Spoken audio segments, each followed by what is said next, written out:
Good to see you. And quickly, there's been an impression that South Africa has to flip-flop on its stance on Russia. Is that the case if you look at what Minister Naledi Pandor has said, and then pretty much later President Ramaphosa? Thank you very much for inviting me for today, and thank you for your viewers. First and foremost, government stance on the situation in Ukraine is that South Africa itself encourages all parties to go to the negotiation table and seeks towards a peaceful resolution towards the conflict. And part and parcel of that is to acknowledge that the issue of the territorial integrity of Ukraine, along with the sovereignty of Ukraine, as fundamental principles that the South Africa has embarked upon. And part of recognizing that is us issuing the South African government issuing a statement on the basis that they seek a peaceful resolution on negotiations. However, today you do note that the negotiation process has begun within Belarus. And we hope that there will be fruitful outcomes. However, actions on the ground on a diplomatic level, especially with President Zelensky signing official applications towards joining the European Union, will create further stumbling blocks towards the resolution of this conflict. As you know, Russia perceives Ukraine as an essential threat to the existence, and part and parcel of that are the diplomatic ramifications. There will be a fallout of that. But the issues around economic fallout should go far beyond oil prices. As you know, that Ukraine and Russia contribute around 30% of the globe's wheat production.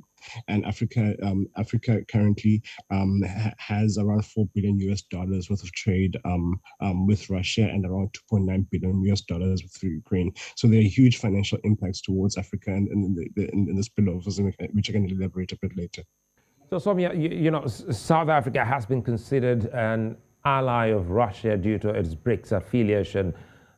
Some are wondering, is this a curse or a blessing?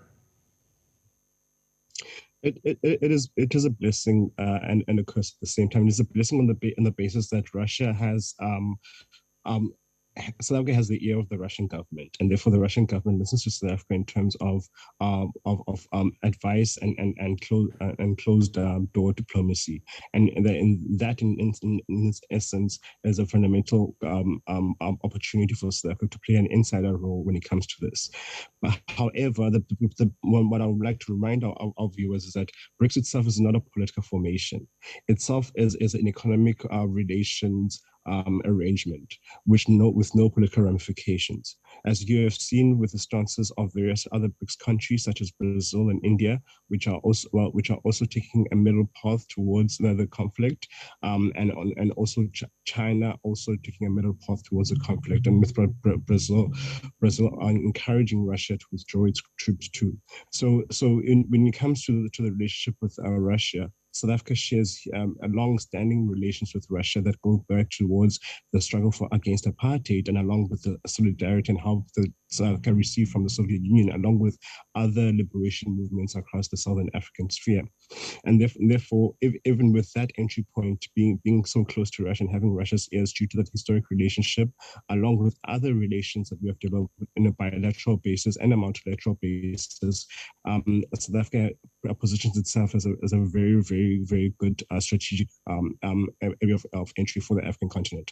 However, there are other actors within the global community that can play a much more critical role in the conflict. For example, China, which has offered to play safe houses between Ukraine and Russia, and more recently, the inside track in this instance is Belarus, which the West have sanctioned, whilst they are currently playing safe houses, with the first negotiations currently happening today, and follow-ups to follow in the upcoming days.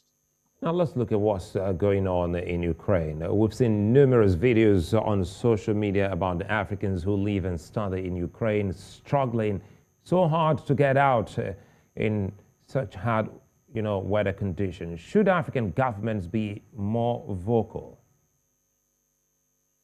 Yes, African governments have been vocal, in fact. So the South African government has released statements concerning the racism that is happening within Ukraine. The even the African Union itself has released statements pertaining to the racist incidents that have happened on the border of Ukraine.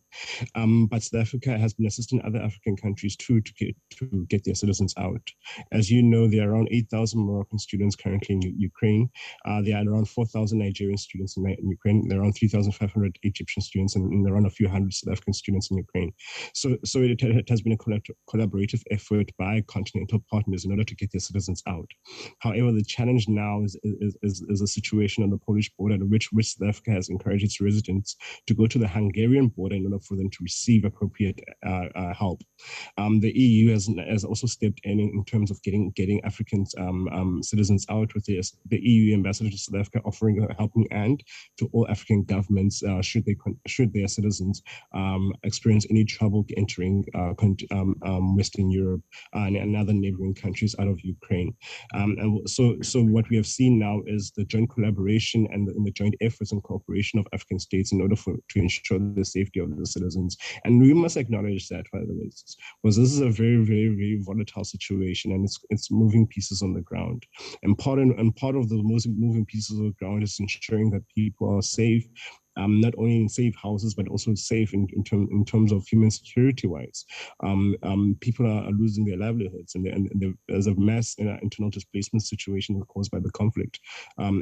So the migration crisis within Europe is going to continue, as these are the beginning stages of the conflict and the war. So we must be very cautious going forward. But what we've seen currently is cooperative efforts by various African governments in order to ensure that their citizens make it out of Ukraine and fundamentally get it into safety and to their respective countries.